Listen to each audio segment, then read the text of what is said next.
તો ડી વિભાગના તત્વ એટલે શું?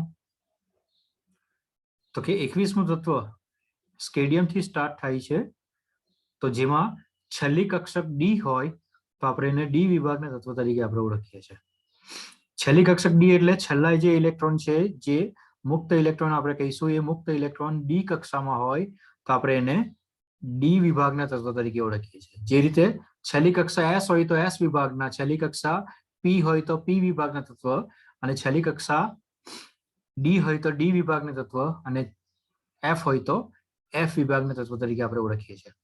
હવે ડી વિભાગ જે છે એ ડી વિભાગને સંક્રાંતિ તત્વ તરીકે પણ ઓળખવામાં આવે છે.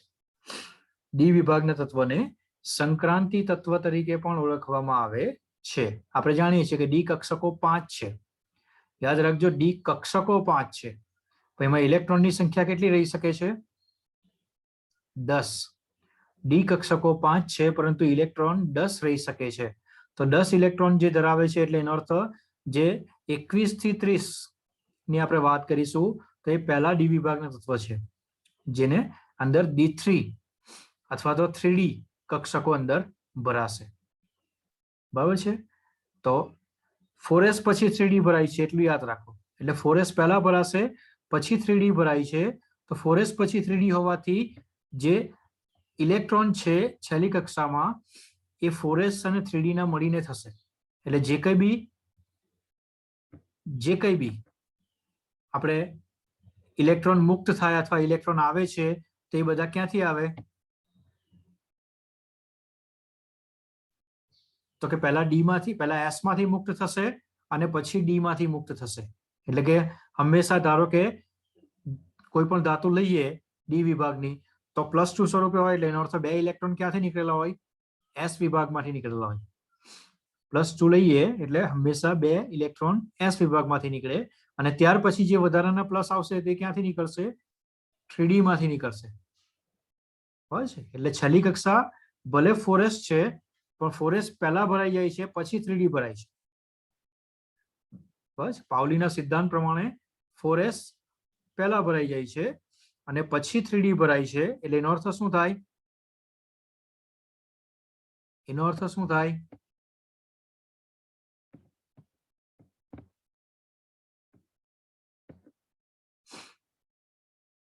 એનો અર્થ શું થાય કે જ્યારે +2 ઇલેક્ટ્રોન હોય અથવા તો +2 હશે તે +2 શું બતાવશે?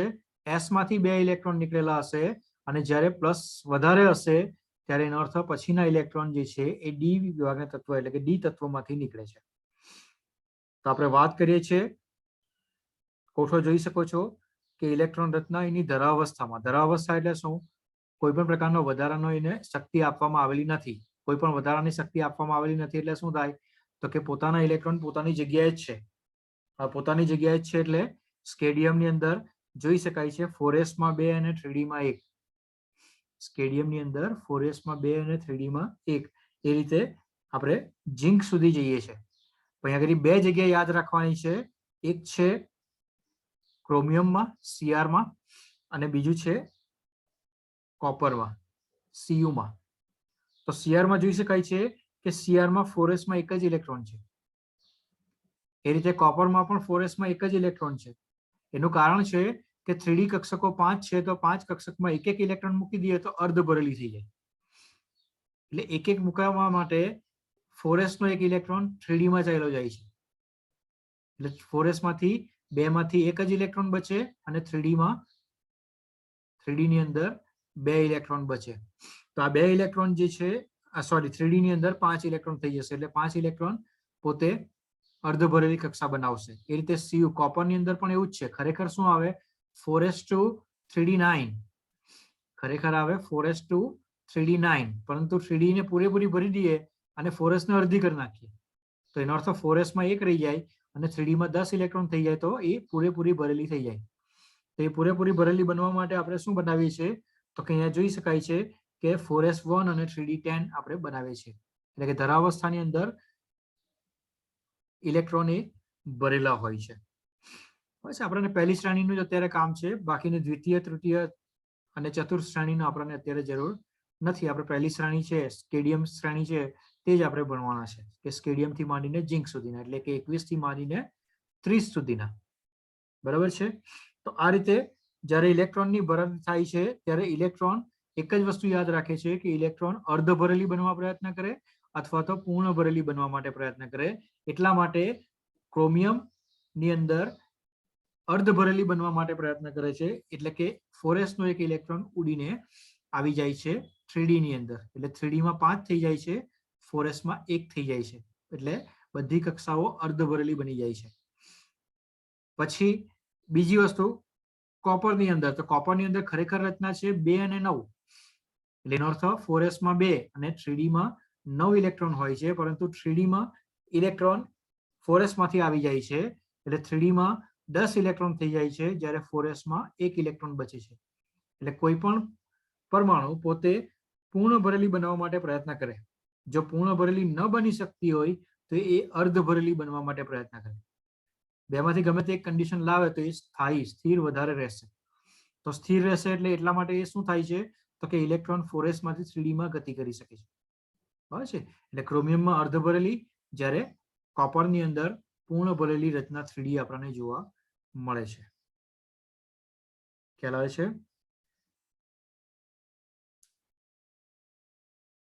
ચાલો, તો હવે અહીંયા ઘણી વાત કરીશું કે સંક્રાંતિ તત્વ જે છે એ પરમાણુય ક્રમાંક સાથે એની જે ઇલેક્ટ્રોન રચના છે એ ઇલેક્ટ્રોન રચનાની સાથે એનો પરમાણુ ક્રમાંક વધતો જાય તો ગલન બિંદુ અને ઉત્કલન બિંદુમાં શું ફરક પડે છે તે આપણને અહીંયા બતાવેલા છે આલેખ દ્વારા. એ આલેખ તમારે ખાલી યાદ રાખવાનો છે. ટોચ, જે ટોચ પર જે આવેલા છે, દાખલા તરીકે લીલી લાઈન છે તેના પર ટોચ પર કોણ છે? W. W એટલે ટંગસ્ટન. W એટલે ટંગસ્ટન. બરાબર છે. પછી બીજીમાં ડોટેડ લાઈન છે તેની અંદર ઝિર્કોનિયમ વાળી, તો એમાં MO છે. MO એટલે મોલિબ્લેડમ. નામ યાદ રાખજો. બરાબર છે. અને જે આપણી જરૂરી છે સ્કેડિયમ વાળી, તો એની અંદર જે છે એ જોઈ શકાય છે ક્રોમિયમ. તો એનો અર્થ ગલન બિંદુ ઉત્કલન બિંદુ સૌથી વધારે કોનું છે તો કે 3d ની અંદર ક્રોમિયમ સૌથી વધારે ગલન બિંદુ ધરાવે છે. અને મેંગેનીઝ સૌથી ઓછું. Mn એટલે મેંગેનીઝ સૌથી ઓછું. આલેખ પરથી આટલું જ યાદ રાખવાનું છે. પછી બીજું છે આલેખ નંબર 8.3 220.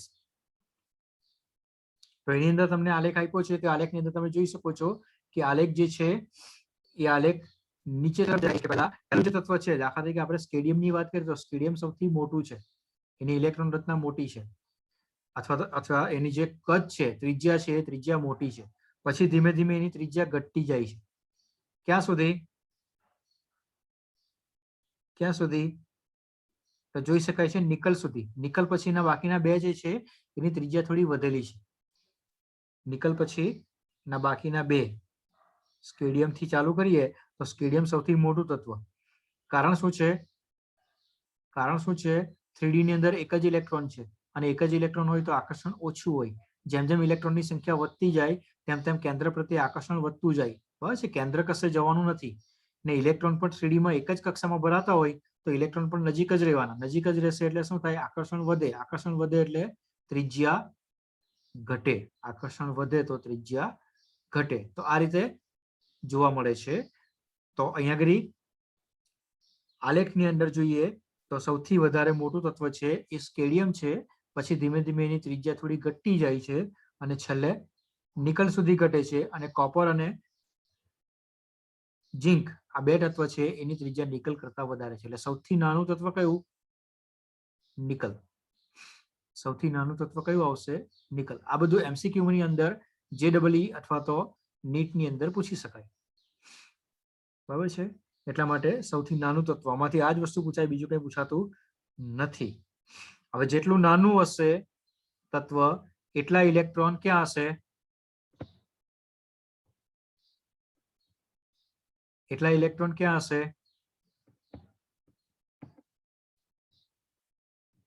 કેન્દ્રની નજીક. કેન્દ્રની નજીક જેટલા આવશે એટલી તકલીફ કઈ થશે? આકર્ષણ વધે. આકર્ષણ વધે તો એને ઇલેક્ટ્રોન કાઢવા હોય તો વધારે શક્તિની જરૂર પડે. બરાબર છે. એટલે એનો અર્થ અહીંયા આગળ જેમ જેમ તત્વ નાનું થતું જાય છે, ત્રિજ્યા ઘટતી જાય છે, તો ત્રિજ્યા ઘટતી જાય છે તો એની જે ત્રિજ્યાના આધારે એની અંદર આકર્ષણ વધતું જાય છે. આકર્ષણ વધતું જાય છે એટલે આયનીકરણ ઉર્જામાં વધારો થાય છે. જેમ કેન્દ્રની નજીક જશે તેમ આકર્ષણ વધશે. આકર્ષણ કેન્દ્ર પ્રત્યે વધશે તો ઇલેક્ટ્રોન કાઢવા માટે વધારે શક્તિ આપવી પડે, અને ઇલેક્ટ્રોન કાઢવા માટે વધારે શક્તિ આપવી પડે તો ઇલેક્ટ્રોન કાઢવું એટલે શું? ઇલેક્ટ્રોન કાઢવું એટલે શું? આયનીકરણ કરવું. આયનીકરણ કરવા માટે વધારે શક્તિની જરૂર પડે છે. ખ્યાલ આવે છે? એટલે જેમ તત્વ મોટું, દાખલા તરીકે સ્કેડિયમ છે તો સ્કેડિયમની અંદર એની જે ત્રિજ્યા છે એ ત્રિજ્યા મોટી છે. મોટી ત્રિજ્યા છે એટલે પરમાણુ મોટો છે. મોટો પરમાણુ હોવાથી એના જે છેલ્લા ઇલેક્ટ્રોન છે એ કેન્દ્રથી દૂર છે. કેન્દ્રથી દૂર હોય તો આકર્ષણ ઓછું હોય. આકર્ષણ ઓછું હોય તો એને સહેલાઈથી દૂર કરી શકાય છે. આકર્ષણ ઓછું હોય તો સહેલાઈથી દૂર કરી શકાય છે. એટલા માટે એની આયનીકરણ ઉર્જા ઓછી છે. પણ જેમ જેમ નજીક આવતા જાય, ઇલેક્ટ્રોનની નજીક આવે, કેન્દ્રની નજીક આવે એટલે શું થાય? ત્રિજ્યામાં ઘટાડો થાય. ત્રિજ્યામાં ઘટાડો થાય એટલે ઇલેક્ટ્રોન નજીક આવે. નજીક આવે તો ઇલેક્ટ્રોનનું કેન્દ્ર પ્રત્યે આકર્ષણ વધે. કેન્દ્ર પ્રત્યેનું આકર્ષણ વધે તો કેન્દ્ર એને વધારે આકર્ષે. તો વધારે આકર્ષે તો શું થવાનું? કેન્દ્ર વધારે આકર્ષે તો એને દૂર કરવા માટે વધારે શક્તિની જરૂર પડે, અને વધારે શક્તિની જરૂર પડે એટલે આયનીકરણ ઉર્જા વધે. બરાબર છે? એક વસ્તુ યાદ રાખજો, ત્રિજ્યા ઘટે તો આયનીકરણ ઉર્જા વધે, ઇલેક્ટ્રોન પ્રાપ્તિ એન્થાલ્પી ઘટે. ઇલેક્ટ્રોન પ્રાપ્ત કરવા માટે વધારે શક્તિની જરૂર નહીં પડે. ઇલેક્ટ્રોન સહેલાઈથી પ્રાપ્ત કરી શકાય, કારણ કે જેટલો નાનો પરમાણુ એટલું એનું આકર્ષણ બળ વધારે હશે, અને આકર્ષણ બળ વધારે હશે એટલે ઇલેક્ટ્રોન સહેલાઈથી ખેંચી શકશે કોઈનામાં બી. ખ્યાલ આવે છે? તો આ ઇલેક્ટ્રોન પ્રાપ્તિ એન્થાલ્પીની વાત કરીએ તો ઇલેક્ટ્રોન પ્રાપ્તિ એન્થાલ્પી સૌથી વધારે હશે. બરાબર છે? ચલો પછી તમારે યાદ રાખવાનું છે ઓક્સિડેશન અવસ્થાઓ. તો એ પણ તમને એમસીક્યુ ની અંદર તમને પૂછાય, કોઠો આપ્યો જ છે 8.3. તો સ્કેડિયમની અંદર +3 છે. યાદ રાખજો +3 એટલે શું? તો કે સ્કેડિયમનો જે નંબર છે એ 21મો છે. એટલે એનો અર્થ એની અંદર આર્ગન પછી 4s2 3d1 છે. આર્ગન 4s2 3d1 છે. તો એનો અર્થ શું થાય? જ્યારે 3+ સ્વરૂપે આવે તો 4s ના 2 ઇલેક્ટ્રોન ને 3d નો 1 ઇલેક્ટ્રોન મળીને 3 ઇલેક્ટ્રોન દૂર થાય. તો 3 ઇલેક્ટ્રોન દૂર થાય એટલે એ 3+ સ્વરૂપ બતાવે છે. બાકીના ઇલેક્ટ્રોન ક્યાં છે? આર્ગન એટલે અંદરની કક્ષાઓમાં છે. એટલે એનો અર્થ એ ઇલેક્ટ્રોન નીકળવાના નથી. આર્ગન સુધી તો નથી નીકળવાના, એટલે 18 સુધી નથી નીકળવાના. નીકળવાના કયા? 19, 20 ને 21 3 ઇલેક્ટ્રોન છે એ 3 ઇલેક્ટ્રોન નીકળી શકે. 19 અને 20 એટલે શું? તો કે 4s ના 2 ઇલેક્ટ્રોન, અને 21મો એટલે 3d નો 1 ઇલેક્ટ્રોન. ખ્યાલ આવે છે? શરૂઆત 3d ની ક્યાંથી થાય છે? 21મા ઇલેક્ટ્રોનથી. 21મો ઇલેક્ટ્રોન 3d1 છે. બરાબર? એટલે જ્યારે સ્કેડિયમની અંદર +3 લખીએ એટલે એનો અર્થ શું થાય? તો કે +3 ની અંદર 2 ઇલેક્ટ્રોન 4s ના અને 1 ઇલેક્ટ્રોન 3d નો, એમ કરીને 3 ઇલેક્ટ્રોન નીકળે છે. પછી જોઈ શકાય છે ટિટેનિયમ. ટિટેનિયમની અંદર સ્વરૂપ છે એની અંદર વાત કરીએ તો એની ઇલેક્ટ્રોન રચના છે 4s2 3d2. 4s2 3d2 એટલે એનો અર્થ 2 ઇલેક્ટ્રોન જો 4s ના આપી દે તો +2 સ્વરૂપે. બરાબર છે? 1 ઇલેક્ટ્રોન હજુ 3d નો પણ આપે તો +3 સ્વરૂપે, અને 4 ઇલેક્ટ્રોન આપી દે તો +4 સ્વરૂપ ધરાવે. ખ્યાલ આવે છે? +3 એટલા માટે ધરાવે છે કે 1 ઇલેક્ટ્રોન કાઢી નાખે તો 3d માં અર્ધ ભરેલી કક્ષા થઈ જાય. એટલા માટે એ 1 ઇલેક્ટ્રોન કાઢી શકે છે. એટલા માટે +3 સ્વરૂપ પણ જોવા મળે છે. થઈ ગયું? ચાલો પછી વેનેડિયમ. વેનેડિયમની અંદર જોઈ શકાય છે +2 એટલે 4s ના 2 ઇલેક્ટ્રોન, +3 3d નો 1 ઇલેક્ટ્રોન નીકળી ગયો. પછી +4 અને +5. +5 કરશે એટલે બધા જ ઇલેક્ટ્રોન નીકળી જવાના, 5 2 ઇલેક્ટ્રોન 4s ના અને 3 ઇલેક્ટ્રોન 3d ના. ખ્યાલ આવે છે? તો આ રીતે ધરાવે છે. સૌથી વધારે જો ઓક્સિડેશન આંક ધરાવતું હોય તો એ છે મેંગેનીઝ, Mn. તો Mn માં જોઈ શકાય છે +2 3 4 5 6 7 બધા જ ઇલેક્ટ્રોન રચના એટલે કે ઓક્સિડેશન આંક ધરાવે છે. ખ્યાલ આવે છે? ખ્યાલ આવે છે? તો ઇલેક્ટ્રોન મુક્ત કરવાની વૃત્તિ, એને ઇલેક્ટ્રોન બહાર કાઢવામાં આવે તો એનું આયનીકરણ કરીએ છીએ. યાદ રાખજો, એક ઇલેક્ટ્રોન બહાર કાઢીએ પહેલો તો એને કહેવાય પ્રથમ આયનીકરણ. 2 ઇલેક્ટ્રોન કાઢીએ તો એને કહેવાય દ્વિતીય આયનીકરણ. 3 ઇલેક્ટ્રોન કાઢીએ તો તૃતીય આયનીકરણ. ખ્યાલ આવે છે? દાખલા તરીકે સ્ટેડિયમની વાત કરીએ તો સ્ટેડિયમમાં જ્યારે 1 ઇલેક્ટ્રોન કાઢીએ તો થોડી મુશ્કેલી થાય, બરાબર છે. પણ જ્યારે 1 ઇલેક્ટ્રોન નીકળી જાય તો એની દ્વિતીય આયનીકરણ એન્થાલ્પી ઘટી જાય છે, કેમ કે હવે એની પાસે ઇલેક્ટ્રોનની સંખ્યા ઘટવા માંડી, અને ઇલેક્ટ્રોન ઘટવા માંડે તો ઇલેક્ટ્રોન મેળવવાના અઘરા થઈ જાય. જેટલા ઇલેક્ટ્રોન વધારે હશે, જેટલા ઇલેક્ટ્રોન ઓછા મેળવવાના હશે તો એની આયનીકરણ એન્થાલ્પી વધારે હશે. જેટલા ઇલેક્ટ્રોન વધારે મેળવવાના હશે તો એની આયનીકરણ એન્થાલ્પી ઓછી હશે. સ્ટેડિયમની વાત કરીએ તો સ્ટેડિયમે પૂરેપૂરા ભરેલું બનવું હોય તો એને 9 ઇલેક્ટ્રોનની જરૂર છે. થાય 3D માં 1 ઇલેક્ટ્રોન છે એટલે બીજા 9 ઇલેક્ટ્રોન લાવવા પડે. તો 9 ઇલેક્ટ્રોન લાવવા કરતા 3D ના ઇલેક્ટ્રોન આપી દેવા સહેલા, કેમ કે આપવાનો એક જ છે. ને વધારે આપીએ તો ફોરસના પણ 2 મળીને 3 જ ઇલેક્ટ્રોન આપવાના છે. 3 આપવાની સામે 9 મેળવવા અઘરા છે.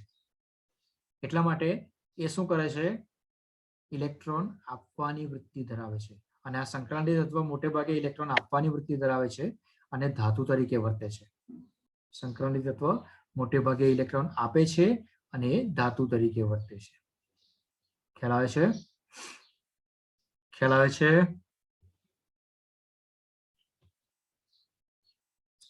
હા કે ના તો બોલો.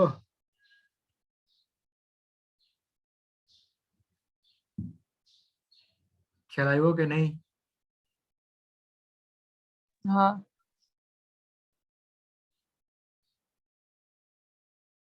આમાંથી જે તમને મેં વોટ્સએપ પર મોકલું જ છે કે ક્રમ હોય છે, કોનો સૌથી વધારે, કોનો ઓછો, કોની ત્રિજ્યા વધારે, કોની આયનીકરણ એન્થાલ્પી વધારે, કોની ઇલેક્ટ્રોન પ્રાપ્તિ એન્થાલ્પી વધારે.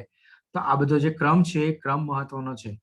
એમસીક્યુ ની અંદર આ ક્રમો જ પૂછાશે. એટલા માટે મેં તમને ઓલરેડી વોટ્સએપ પર એક મેસેજ મોકલો છે કે જેની અંદર આ બધા ક્રમો આપેલા છે. જે તમે એકવાર લખવા કીધેલો હતો, તમે લખો કે નહીં લખવું એ તમે જાણો, પણ એકવાર લખી કાઢો તો તમને ખ્યાલ આવે. ને ક્રમ ખૂબ જ મહત્વના છે. એ જો આવડશે તો તમને એમસીક્યુ ની અંદર તકલીફ થોડી ઓછી થઈ જાય. બરાબર? એટલે ક્રમ મહત્વનું છે. બીજું આજે થોડાક એમસીક્યુ ચેપ્ટર 1 ના પણ મોકલા છે. થોડા મને સારા લાગ્યા દાખલા જરાક, એટલે મેં મોકલા છે. તો એ પણ એકવાર જોઈ લેજો. કોપી કરવાની જરૂર નથી, પણ તમે એકવાર એને વાંચી લેજો. કઈ રીતે કરવાના છે એનું સૂત્ર અથવા તો એને રીત તમારા મગજની અંદર રાખજો. એને બસ, બાકી વધારે અગત્યનું નથી. થઈ ગયું? ચાલો. મોટે ભાગે ધાતુ છે તો ધાતુ હંમેશા અધાતુ સાથે જોડાય. ધાતુ હંમેશા અધાતુ એટલે શું? ધાતુની વૃત્તિ કઈ?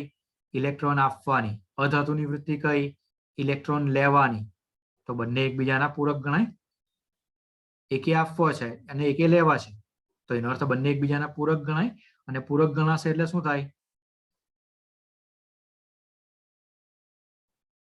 પૂરક ગણાય એટલે દાખલા તરીકે કોઈક ધંધો કરવો છે, મારી પાસે પૈસા નથી પણ મને કામ કરતા આવડે છે. કોઈક બીજો છે તેની પાસે પૈસા છે પણ એને કામ કેવી રીતે કરવાનું નથી આવડતું. અમે બંને જણા ભેગા થઈ જઈએ તો એના પૈસા અને મારું કામ કરી શકાય ને? આજે તમે સ્કૂલમાં જાઓ તો સ્કૂલ કોઈ એક વ્યક્તિની હોય અથવા ગવર્મેન્ટની હોય, પણ કામ કરનાર વ્યક્તિ પૈસા લઈને કામ કરે. ટીચર્સ છે એનો પગાર હોય. તો એનો અર્થ જેની સ્કૂલ છે એને આવડતું નથી એમ કહી શકાય કે બધે પહોંચી નહીં રહી. બધા જ ક્લાસની અંદર એને પહોંચવું હોય તો એક સાથે અઘરું છે. તો એનો અર્થ એ પોતે પહોંચી નથી શકતો. તો એને શું કર્યું? એવી વ્યક્તિ લઈ લીધી કે ભાઈ પૈસા લઈને કામ કરે. તો એના બદલામાં એ પગાર ચૂકવે છે, પૈસા ચૂકવે છે, તો એ કામ કરી શકે. બરાબર? તો આ રીતે અહીંયા આગળ પણ આવું જ કંઈ થાય છે. બંને એકબીજાના પૂરક ગણાય. એટલે ટીચર્સ અને જે પ્રિન્સિપાલ અથવા તો કહી શકાય કે ટ્રસ્ટી, તે બધા બંને એકબીજાના શું છે? પૂરક છે. બરાબર. તો આ રીતે કામ કરી શકાય. અદિતિનો મેસેજ આવે છે, મારો આ મોબાઈલ સાઈડ પર પડ્યો છે, ત્યાં કંઈક મેસેજ કરી દો એને કે બંધ કરીને મોબાઈલ ચાલુ કરે, જોઈન નથી થતો એવું મેસેજ આવે છે. મારામાં અહીંયા ઘડી આવે છે નામ એનું, પણ પાછું નીકળી જાય છે. એડ કરે એટલે નીકળી જાય છે પાછો. એને કે મોબાઈલ બંધ કરીને પાછો ચાલુ કરીને પછી જોઈન કર, ખાલી એટલો મેસેજ કરી દો.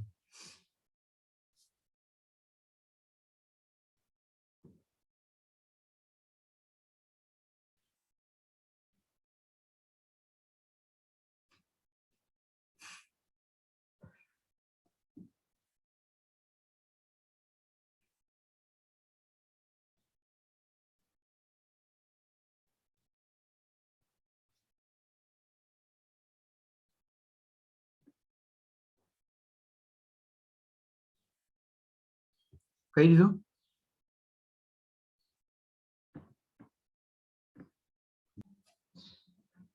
ચાલો, તો આપણે જાણીએ છીએ કે જેટલા પ્લસ છે એટલા ઇલેક્ટ્રોન આપે છે. તો મોટે ભાગે લેવા વાળા કોણ હોય?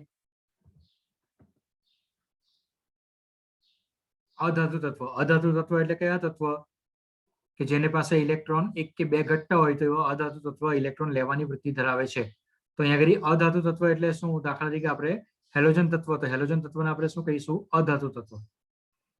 બરાબર છે. તો આ હેલોજન તત્વ મોટે ભાગે જોડાતા હોય છે. તો હેલોજન તત્વ જે છે એ જોડાય એના આધારે આપણે એની જુદી જુદી રચનાઓ આપણે બનાવી શકીએ છીએ. બરાબર છે. અને ચુંબકીય ગુણધર્મની વાત કરીએ તો ચુંબકીય ગુણધર્મ એટલે શું? તો કે જ્યારે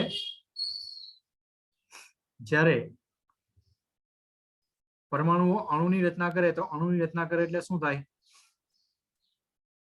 તો કે અણુ બનાવે ત્યારે એ અણુ બનાવે છે, તો એ અણુની અંદર જો એના ઇલેક્ટ્રોન અયુગ્મિત રહી જાય તો એનો અર્થ એ અનુચુંબકીય ગુણધર્મ ધરાવે છે, અને જો યુગ્મિત થઈ જાય તો એનો અર્થ એ પ્રતિચુંબકીય ગુણધર્મ ધરાવે છે.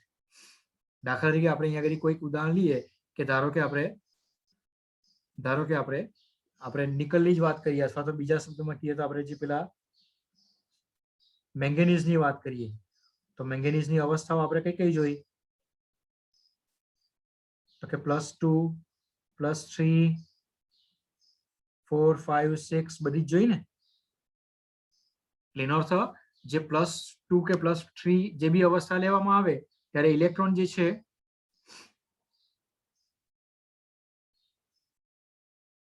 પરીક્ષા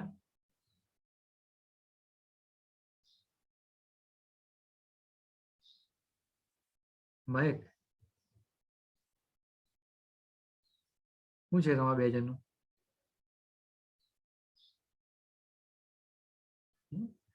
પાસે બેહીને મસ્તી કરે અલગ વસ્તુ છે.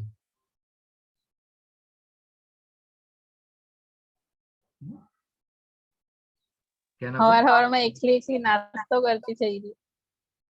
હું થઈ ગયું? નથી કઈ રાજી હવારમાં એકલી નાસ્તો કરતી છે. એટલે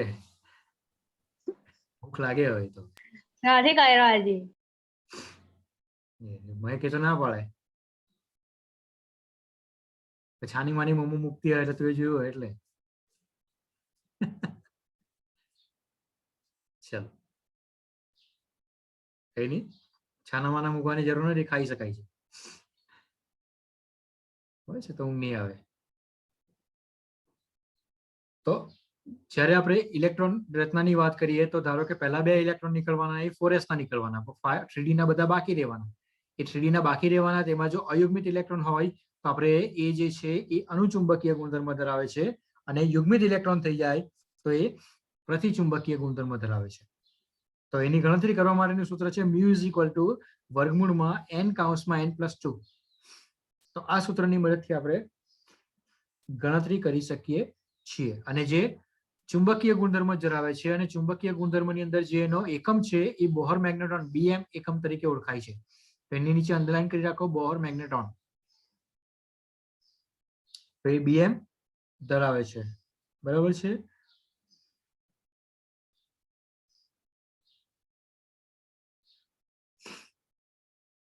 તો આ બોહર મેગ્નેટ્રોન અગત્યનું છે.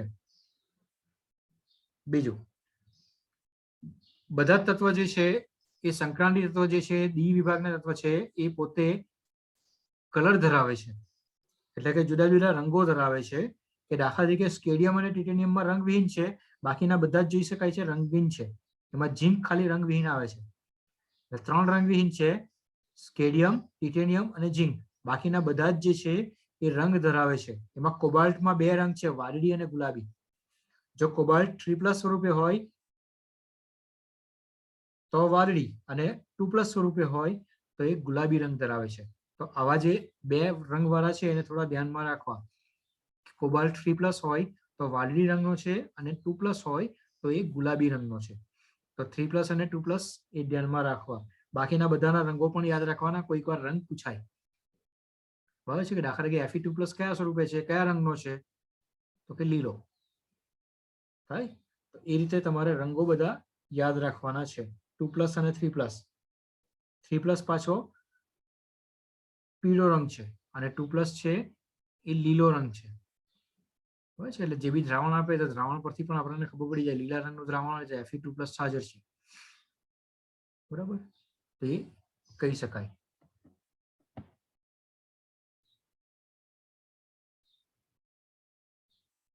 ચાલો,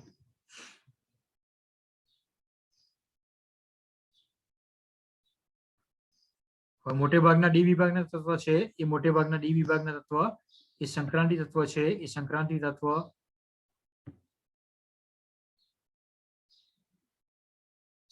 તત્વ જે છે એ ઉદ્દીપકીય ગુણધર્મ પણ ધરાવે છે. ઉદ્દીપકીય ગુણધર્મ એટલે શું? એ ઉદ્દીપક તરીકે પણ એનો ઉપયોગ કરી શકાય છે. ઉદ્દીપક તરીકે એનો ઉપયોગ કરવામાં આવે છે. એટલે સંક્રાંતિ તત્વ ઉદ્દીપક તરીકે પણ કાર્ય કરે છે અને ઉદ્દીપક તરીકે વધુ અસરકારક રીતે કાર્ય કરે છે. મોટે ભાગે દાખલા તરીકે આયન 3 આયોડાઇડ અને પરસલ્ફેટ વચ્ચેની પ્રક્રિયાને ઉદ્દીપિત કરે છે. તો આયોડાઇડ અને પરસલ્ફેટ એટલે H2O8 એને કહેવાય પરસલ્ફેટ. તો આ બંને વચ્ચે જ્યારે આયોડિન અને પરસલ્ફેટ એટલે આયોડાઇડ આયન છે, માઇનસ છે, તો એ બંને વચ્ચે જ્યારે પ્રક્રિયા થતી હોય તો Fe ઉદ્દીપક તરીકે અહીંયા આગળ કામ કરે છે. અદિતિ, કવરેજ બરાબર નહીં હશે એટલે જોઈન નહીં થતું હશે, અથવા તો મોબાઈલની અંદર ઝૂમ એપ બરાબર ડાઉનલોડ નહીં થઈ હોય તો પણ નહીં થાય. બરાબર, આવું કઈ બી હોય એટલે મોબાઈલ બંધ કરી દેવાનો ને ફરી પાછું સ્ટાર્ટ કરવાનો. આખો રિસ્ટાર્ટ જ કરી દેવાનો, એટલે ફરી પાછું સ્ટાર્ટ કરે ત્યાર પછી એ કદાચ ચાલુ થઈ જાય. અને ખાસ કવરેજની પ્રોબ્લેમ નહીં હોય તો વાંધો નહીં આવે, કવરેજની પ્રોબ્લેમ હોય તો વાંધો આવે. બરાબર, એટલે થોડું એમાં ધ્યાન રાખવું. ચલો, પછી આ જે સંક્રાંતિ તત્વ છે એ ખૂબ જ નાના તત્વ છે. નાના તત્વ હોવાથી એવો અંતરાલીય સંયોજન બનાવે છે. આપણે જાણીએ અંતરાલીય, આપણે પહેલા પાઠમાં ભણી ગયા છે.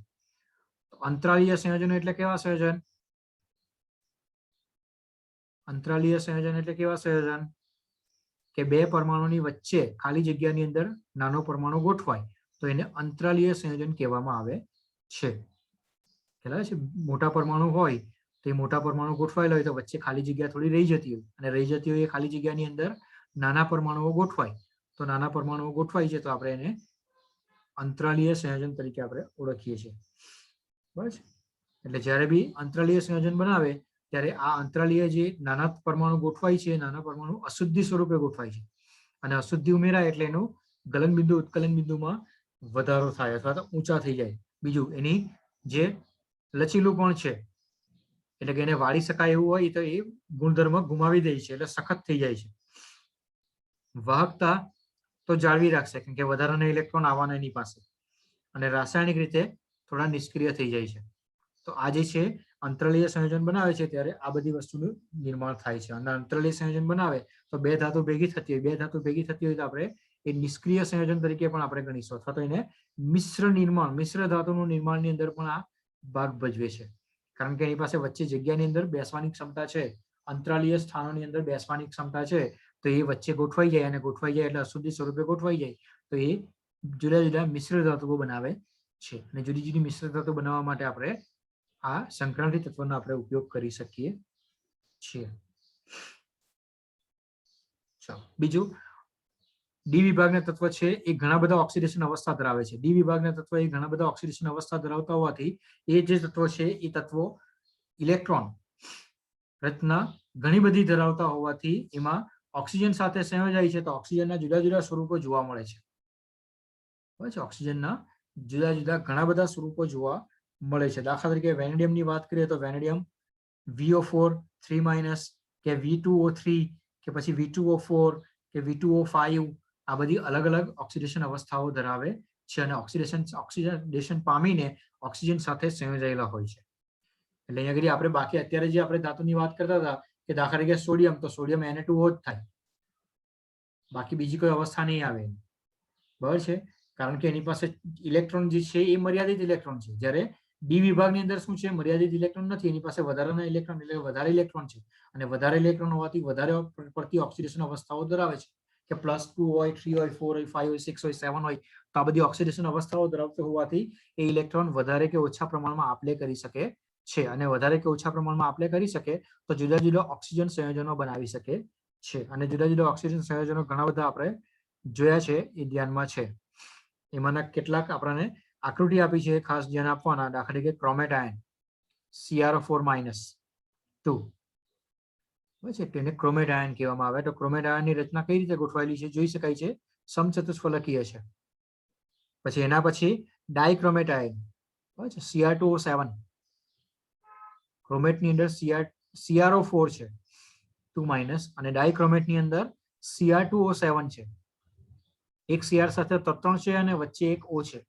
2 Cr વચ્ચે પણ O છે અને એક Cr પાસે 3 બીજા ઓક્સિજન છે. એટલે ટોટલ 3 ને 3 6 અને 1 એટલે 7 ઓક્સિજન થવાના.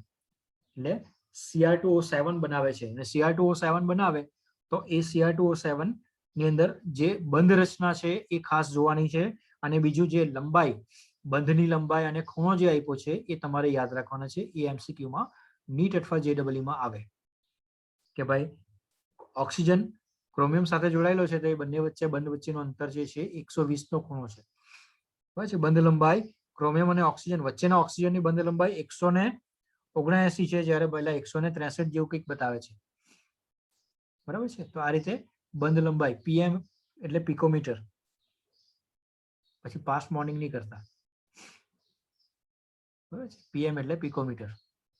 બરાબર છે, લંબાઈનો એકમ છે, એ ધ્યાનમાં રાખવું. બસ એ રીતે Mn મેંગેનીઝના આપેલા છે MnO4. તો MnO4 સમચતુષ્ફલકીય રચના ધરાવે છે, જ્યારે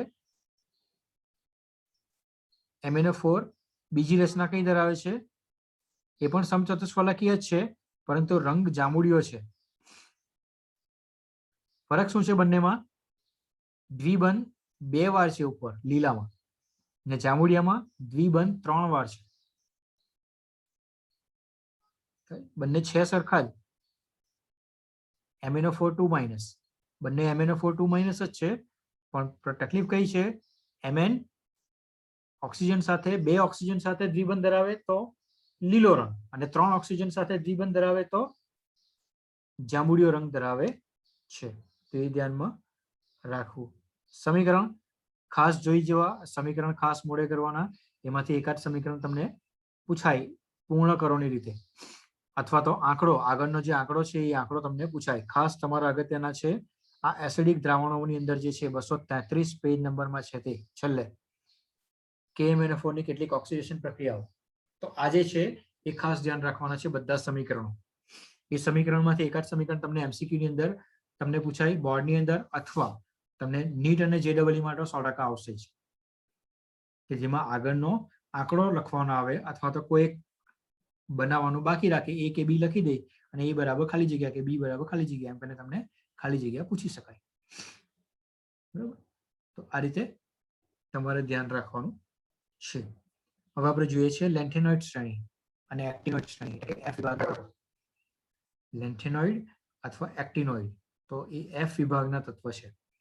તો F વિભાગના તત્વ એટલે સૌથી છેલ્લી કક્ષામાં કયા હોય? F કક્ષકો હોય તો આપણે એને F વિભાગના તત્વ તરીકે આપણે ઓળખીએ છીએ. સૌથી છેલ્લી કક્ષા F હોય તો F વિભાગના તત્વ તરીકે ઓળખીએ છીએ. એનું જે પહેલું તત્વ છે એના આધારે એ F વિભાગના તત્વના નામ આપેલા છે. પહેલું તત્વ લેન્થેનોઇડ છે, તો લેન્થેનોઇડની અંદર ને કારણે લેન્થેનોઇડ શ્રેણી તરીકે ઓળખાય છે અને પહેલા બીજામાં એક્ટિનોઇડ છે તો એક્ટિનોઇડ શ્રેણી તરીકે આપણે ઓળખીએ છીએ. ટોટલ 14 અંદર આવે કારણ કે F કક્ષકો 7 છે અને 7 કક્ષકો હોવાથી એમાં 14 ઇલેક્ટ્રોન રહી શકે છે અને 14 ઇલેક્ટ્રોન રહી શકે છે એટલે 14 અલગ અલગ તત્વો આપણને પ્રાપ્ત થાય F વિભાગની અંદર. અને જોઈ શકાય છે કે બધાની અંદર એની જે ત્રિજ્યા છે એ ત્રિજ્યા હંમેશા ઘટતી જાય છે. કેમ ઘટે છે? કારણ શું છે? કારણ કે એક જ કક્ષાની અંદર પહેલી ચોથી 4f ની અંદર પહેલા ઇલેક્ટ્રોન આવવાના તો ઇલેક્ટ્રોન 4f માં જ ભરાયા કરવાના અને કેટલા 14 ઇલેક્ટ્રોન ભરાવાના. એટલે 14 ઇલેક્ટ્રોન એક જ જગ્યાએ ભરાય ત્યારે ઇલેક્ટ્રોનની ઘનતા વધે અને આ બાજુ કેન્દ્રની અંદર પ્રોટોન વધે અને પ્રોટોન વધે તો કેન્દ્ર વચ્ચે આકર્ષણ વધે એટલે કદ સંકોચાય અને કદ સંકોચાય એટલે જે તત્વ છે એ તત્વ થોડું નાનું થતું જાય. એટલે અહીંયા આગળ લેન્થેનોઇડ શ્રેણી આપણને આપી છે તો એની અંદર જોઈ શકાય છે આલેખ આખો નીચે તરફ જાય છે અને નીચે તરફ જાય છે એટલે શું થાય છે તો કે ધીમે ધીમે એનું કદ ઘટે છે. ઓક્સિડેશન અવસ્થાઓ પણ ઘણી બધી આપી છે. ઇલેક્ટ્રોન રચના પણ થોડી ધ્યાનમાં રાખવી. બરાબર છે. અને આજે આકૃતિ નંબર 8.7 પેજ નંબર 237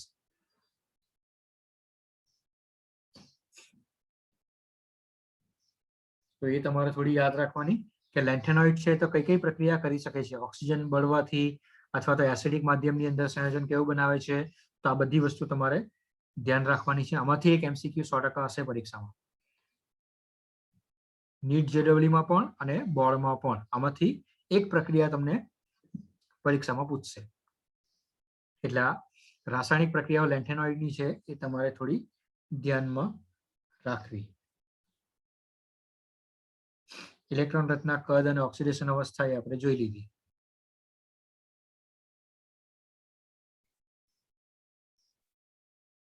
તો આ લગભગ પૂરું થાય છે ચેપ્ટર. તો કઈ પૂછવું છે આમાં? જોઈ લો એકવાર.